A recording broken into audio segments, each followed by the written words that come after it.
Today our travels have brought us here to the Western Pacific Ocean to explore the largest of the tiny islands of Micronesia, the United States territory of Guam.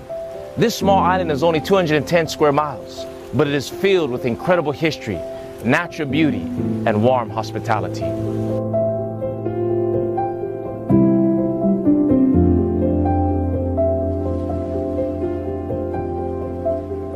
Each night we've been sharing messages of hope under the big white tent behind the Adventist clinic. Many have been touched and blessed by the message of the gospel as Jesus has been lifted up night after night. During our time here in Guam, we've not only had the privilege of sharing the gospel, but we've also been blessed to experience the gospel firsthand through the hospitality of the people, the beauty of the natural scenery, and the powerful lessons of its history.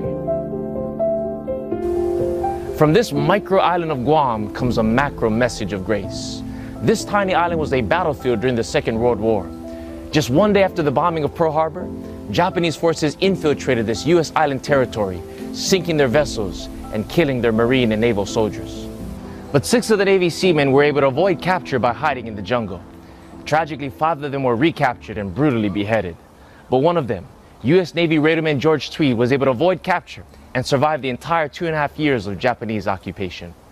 During that whole time, he was hunted down until he was finally rescued in 1944.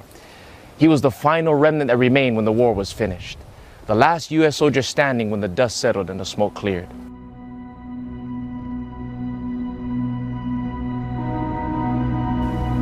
Now, besides the grace of God, there were 2 practical things that enabled Tweed to survive his trying ordeal: the Rocky Mountain forest that provided a shelter for him to hide, and the self-sacrificing kindness of the locals that provided him food to eat.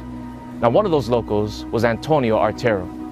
Tony hid Tweed on his ranch property here on the northeast portion of the island. Each week, Tony would bring food and water and other supplies that Tweed needed. Now, by doing so, he was risking his life and the life of his whole family, which included his wife and 8 children that were with him. And even though he knew the risk, he went out of the way to save the life of another. Today I was able to meet with Tony's grandson, Dwight.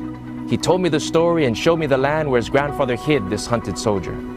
Dwight said that even though his grandfather knew that it was a huge risk, he couldn't turn Tweed down, because to him, Tweed looked just like Jesus with his long, overgrown facial hair. So saying no to him was like saying no to Jesus. Being a very devoted religious man, Tony felt that it was his spiritual duty to do all he could to help and protect another in need, even at the risk of his own life. And that's exactly what he did. What an incredible story with so many powerful lessons. You see, what happened here in Micronesia is a microcosm of the macro grace of God.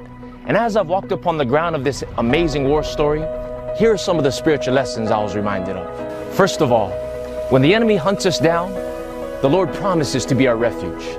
The psalmist said, "I'll lift up mine eyes to the hills." Where does my help come from? My help comes from the Lord who made heaven and earth. Our God is our refuge and our strength, a very present help in our time of trouble. And here's another lesson. When we come across someone that needs our help, like Tony, we're to be the hands and feet of God to help and protect those who cannot help and protect themselves.